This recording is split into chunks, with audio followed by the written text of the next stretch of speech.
حول 27 خرداد چه روزی؟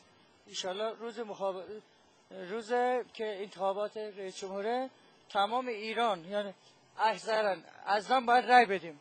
چرا باید رای بدیم؟ چون ما ایرانی هستیم. باید وظیفه‌مون رو رای بدیم.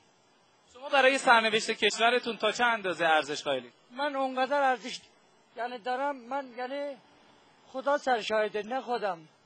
من یه فرد یعنی وظیفه خودم رو میدونم چون قلبم الان گرفته. خیلی ارزش داره چون اینجا که خود کاری داره داشتم به ما نرسیدم، واقعا قلبم گرفت.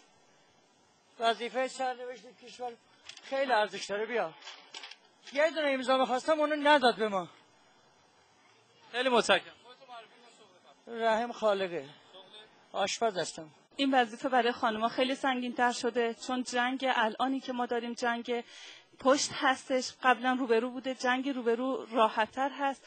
آقای قربانی، آیا شما میدونید 27 خرداد ماه چه روزی هستش؟ روز جمعه است. 27 خرداد ماه 20 بهمنی. پس با چه احساس امنیتی این خونه زندگی میکنید؟ شاید بعضیا نمیدونن اشتباه کردن، خلاصه ببخشید. خود شما چطوری